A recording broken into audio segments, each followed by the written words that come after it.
Tudo que você constrói fora da fé desmorona. Tudo que você constrói sobre a fé permanece.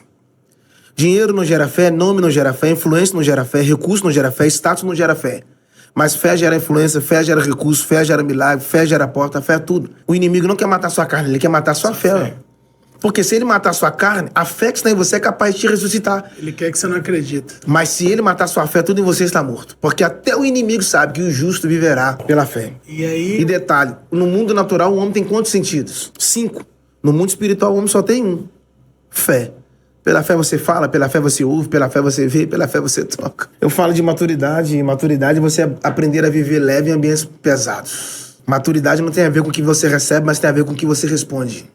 É como você devolve para revelar seu nível de maturidade. Só que a gente acha que maturidade é ter cabeça branca. E tem muita gente envelhecendo, mas não tá amadurecendo. Uau. Entende? Maturidade não é o quanto você sabe falar, mas é o quanto você sabe se calar. Uau.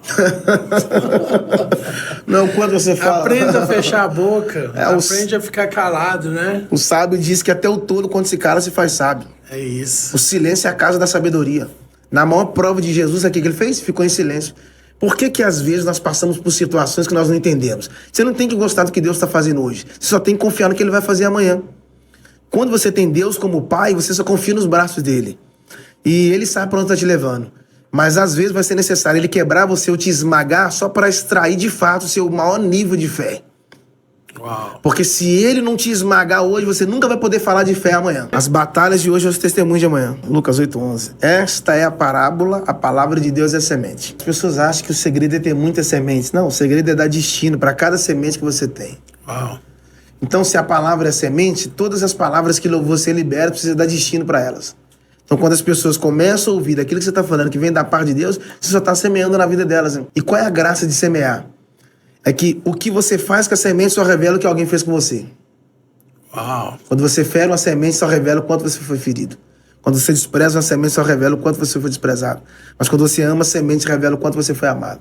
Eu não posso cuidar de coisas se eu nunca fui cuidado. Entende? Eu posso estar expondo para as pessoas automaticamente aquilo que um dia as pessoas fizeram comigo. Jesus nunca preocupou em ter fama, status. Essa não era a missão dele. Só que Jesus foi a pessoa mais relevante, porque ele não só tinha a mensagem, como ele tinha a mensagem e também tinha o cuidado. O que é o cuidado? O cuidado é a forma silenciosa de você amar alguém. Você não precisa declarar que ama. Só de você cuidar. Se essa pessoa for inteligente o suficiente, ela vai entender. Tem alguém que me ama. A prova que Deus te ama foi a cruz, que nós estávamos condenados, o cuidado dele em amar-nos. Entregou seu filho. Pronto. Então, as pessoas acham que uma igreja relevante é uma igreja que tem um Instagram verificado. O que Jesus mais fez foi o social. Deu pão para quem não tinha, água para quem não tinha, Uau. amor para quem não tinha, perdão para quem não tinha. E chegou a hora que ele falou, quer saber? Vou dar a vida para quem não tem. Uau. Por que uma igreja não consegue ser relevante na cidade onde ela está? Ela acha que ela tem que estar no centro da cidade para ela ser relevante. Tudo que você precisa entender é onde você está inserido. Onde você foi plantado. É isso aí. Eu gosto muito de falar sobre a questão do caminho, né? Porque às vezes a gente acha que o fato de uma pessoa ter sucesso em um certo caminho não significa que seja o mesmo caminho que você tem que trilhar. E aí eu volto a falar sobre a questão das decisões. Se essas decisões ferem meu destino, eu preciso estudar sobre elas. Uau. Por quê? O segredo não é fazer o que todo mundo está fazendo. Porque vai ter coisas que as pessoas estão fazendo que vai dar certo na vida delas, que não vai dar certo na minha vida. Então, o maior conselho que eu poderia dar é o conselho do filho pródigo. Que ele pediu o pai herança e falou, estou indo embora.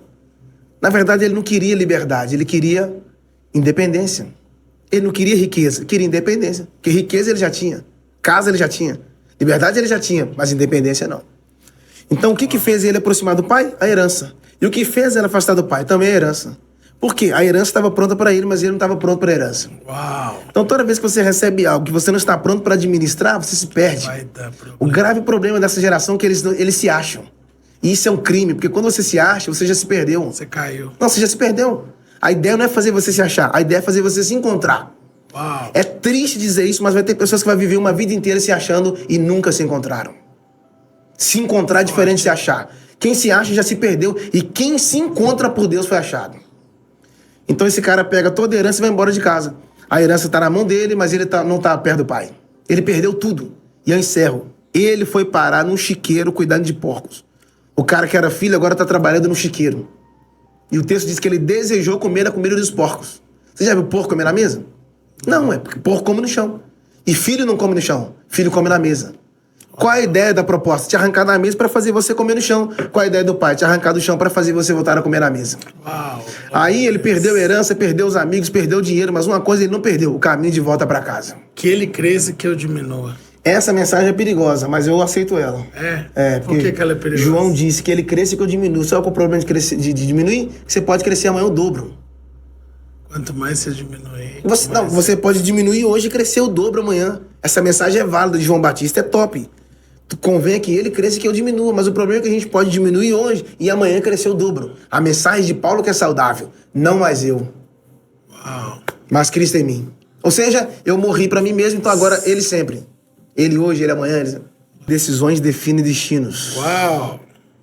Onde você quer chegar tem a ver com as escolhas que você faz hoje, né? Sim. Eu não posso mudar o destino, mas eu posso mudar as minhas decisões concernente a ele. Se você não sabe para onde você está indo, você nunca vai poder falar de onde você está vindo. Uau! Quando você entende de onde você saiu, aí você tem propriedade para falar onde você pode chegar. E assim, eu nunca quis alcançar sucesso, nunca quis chegar no topo, só quis estar em Cristo. Acho que por eu não querer certas coisas, talvez é o que eu estou vivendo que eu nunca quis, nunca busquei. Em todos os nossos caminhos vai aparecer duas opções, a proposta e o propósito. Ou você abraça a proposta e perde o propósito, ou você abraça o propósito e terá graça para expulsar a proposta. Uau. Nem toda proposta é proposta. O grave problema é que, às vezes, uma proposta vem camuflada, maquiada de propósito, mas, na verdade, é uma proposta. Que isso, cara. É pesado. Sensacional. Pesadíssimo, né? E como diferenciar a proposta do propósito, né? Então, a proposta, ela é algo humano, né? A proposta que vem de fora para dentro. Sim. E a proposta que vem de dentro para fora. Uau. A proposta é o que te faz aproximar dos homens e o propósito é o que te faz aproximar de Deus. Ninguém vive de proposta, mas vivemos de propósito.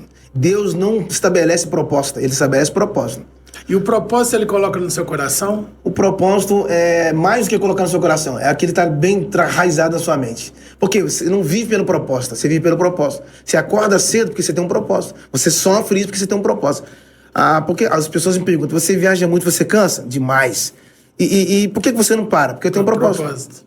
Eu vou pelo propósito. E o propósito é levar a palavra de Deus a todas as criaturas? Se não fosse, eu vivia só pela proposta. Ia só por causa do dinheiro, mas não, eu vou por causa do propósito. Eu aceito certas coisas por causa do propósito. Eu sou xingado às vezes por causa do propósito. Me batem na internet por causa do propósito. Se não fosse, tinha de largar tudo assim. Mas você não liga pra que te bate, não, né? Então... Você sofre com isso? Eu aprendi uma coisa com a águia, né? A águia só tem um inimigo. Ela só tem um adversário, o nível, a altura dela. Que é o corvo negro. Não tem mais nenhuma outra ave que... Ela não tem outro opositor. Só tem um corvo. Por quê? O corvo conseguiu atacar a águia em um lugar que nenhuma outra ave conseguiu. Ele vai na divisa das asas. É um lugar onde ela não consegue atacar. Quebra. Então, onde ela tá indo, ele tá voando atrás dela e começa a bicar nela. Mas ela tem uma estratégia. Ela não devolve o bico. Ela não dá bicada. Ela sobe o voo. E eles não conseguem. Ela começa a subir e ele vai junto. E ela passa as nuvens e ele vai junto. Só que chega uma hora ele pega o oxigênio e cai. Uau. Ou seja, então todas as vezes que os corvos te perseguirem, só sobe o nível. Que isso, cara. Chega uma hora que eles perdem os fôlegos. Nossa, é surreal essa aí. Essa aí você É só subir o nível. É isso aí, subiu o nível. Sensacional, cara. Eu sempre digo o seguinte, flechas não têm direção própria. Uau. Eu não posso escolher a missão. É a missão que me escolhe. Entende? E missão não tem nada a ver com aquilo que está na sua mão quando você está entregue nas mãos de Deus. Tem gente que está lutando para Deus usar, mas ele esqueceu de usar Deus, parar de usar Deus. Deus nunca vai começar a te usar enquanto você não parar de usá-lo. E aí, ter esse coração é um coração apostólico como o de Paulo. Você viver na bonança e você viver na escassez. Você viver no muito e você viver no pouco. Isso é que o reino vai propor para você. A última missão da igreja é a missão mesmo. A última missão da igreja não é conferência. A última missão da igreja não é congresso. A última missão da igreja é a missão mesmo. O texto diz que quando o evangelho do reino for pregado em todo mundo, então virá o fim. Uau. Então, a comissão de Jesus para os discípulos é ir de pregar. Mas aonde? Toda criatura. Irmão, não tem escolha. Em qualquer lugar. Tem alguém aqui? hora. Eu preciso ir lá. Hoje o que a gente menos fala é sobre missão, né? A questão da missão é o seguinte. A missão é manifestar o amor de Cristo às pessoas não alcançadas. Onde a placa denominacional não vai, o missionário está lá. Isso aí. Por isso que o missionário não tem rótulo. Porque missão é você fazer aquilo que o céus proporcionou. A missão é você não ser o caminho, mas ser placa para as pessoas que estão perdidas. E ela vê assim, se aquele menino recuperou, por que, que eu não posso recuperar? Eu sou do time dos improváveis. Hoje, a gente vê que uma igreja consegue investir em muitas coisas, mas poucas igrejas conseguem investir verdadeiramente na missão. Uau! Cara, e tem muita gente não alcançada no mundo, mas assim, nós estamos tão focados nas quatro paredes, é confrontante isso. Não pode, né? Hoje eu pego um Uber e eu falo de Jesus. Sabe por quê? Jesus não tinha quatro paredes, cara. Não tinha. E Jesus conseguiu acessar os tronos e conseguiu acessar os becos. Uau! Porque a missão não tem limite, cara. Tem não. Por isso que missão sem visão é turismo. Uau! Entende? Quanto mais você investe na missão, guarda isso, mais Deus vai investir em você. Eu não conheço ninguém que não investiu no missionário que Deus não investiu nele. É incrível. E tem que investir no propósito também, né? É. Tudo que eu faço hoje é para investir no propósito. Cara, falar da fé pra mim é uma das coisas mais, assim, eu não sou profundo pra falar sobre fé, mas a fé, primeiro, é a menor palavra da Bíblia. Uau! E a fé é uma chave, porque você nunca vai ver chave grande, né? Toda chave é pequena. Sem fé? É impossível.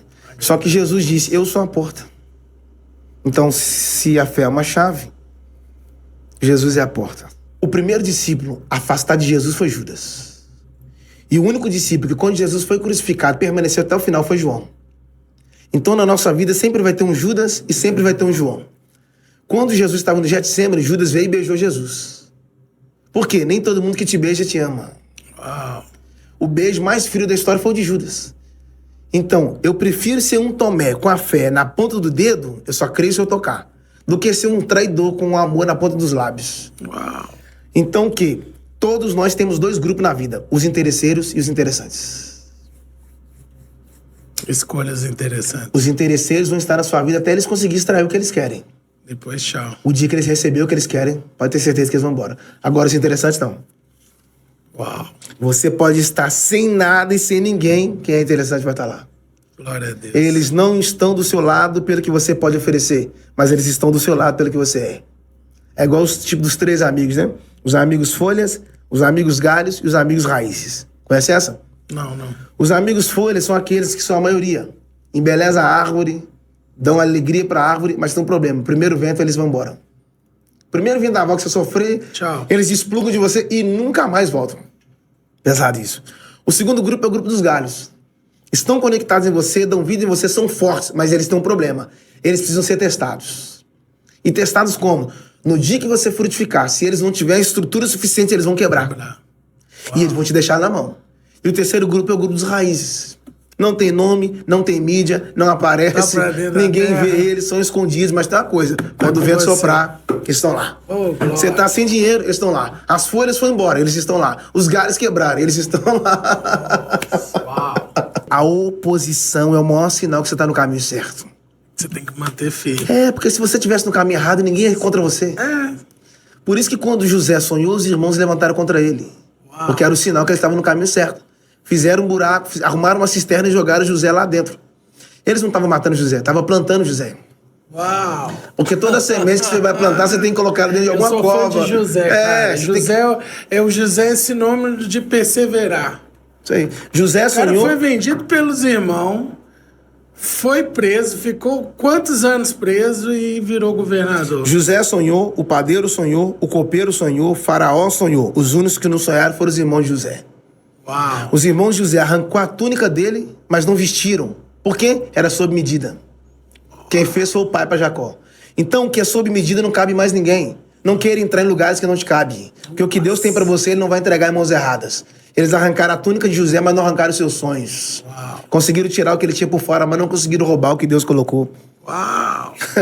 Cara, e José, ele é fantástico, né? Porque ele recebe os irmãos de volta e no momento ali que eles estavam precisando de comer e o cara ainda... Ô Jorge. Estende o tapete pros irmãos. Ô Jorge, a maior grandeza de José é isso aí.